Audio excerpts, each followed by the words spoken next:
Women's lacrosse grabs their first conference win, softball's taken their last 3 series, and track and field rocks the George Davis Invitational.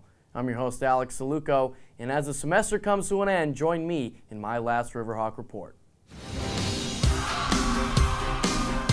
Ducey scores! Riverhawks are your 2014 Hockey East champions!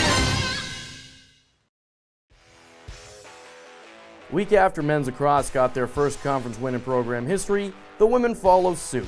They took down Vermont 14-8 on senior day to earn their 7th win of the season. Head coach Chris Medeiros and her team prepare for a conference game on Saturday with the 3rd-ranked Stony Brook Seawolves. Listen, we need to do a lot of things to prep for Stony Brook. Number 3 in the country, definitely a very strong Division I program. My goal for our game has nothing to do with wins or losses. It has everything to do with heart and hustle. And if we play 60 minutes of heart and hustle and no hanging heads and working hard and limiting our turnovers and taking advantage of every opportunity we have, we're going to win, in my mind, no matter what. After an overtime loss at home to Stony Brook, men's lacrosse will look to regroup when they travel to NJIT on Saturday. Tilt of the Highlanders will mark the end of their season. After a few games at Stony Brook, softball has won their last 3 conference series. Currently sitting at 3rd place in America East, they still have a chance at 1st, just depending on what happens to Maine and Binghamton at the end of their season.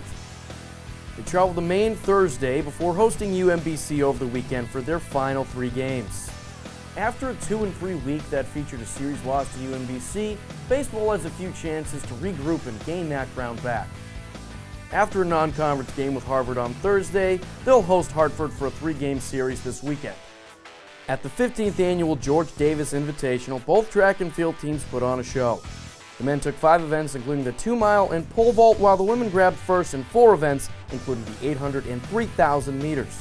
The Riverhawks will be busy this weekend with a small group going to the Penn Relays in Philadelphia and the rest of the team heading to the pre-conference meet in New Hampshire.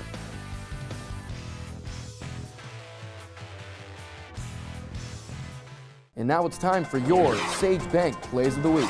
At number 3 to the diamond, Michael Young. Gonna catch this one in right field. The runner from Brown trying to tag up from 2nd to 3rd, but oh no, not with Michael Young in right.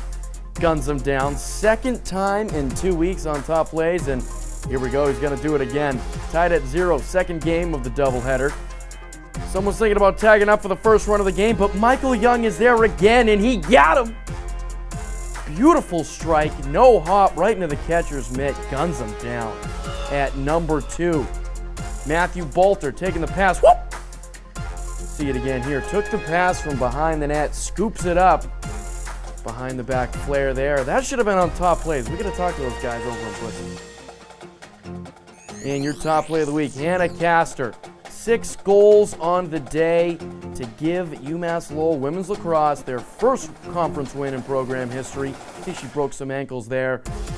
Head coach Chris Medeiros was talking about after the game, they were waiting for her to explode all season, and she finally did. As I said, 6 goals. Here's another one. She's going to drop the stick, just like the mic. And those are your Sage Bank Plays of the Week.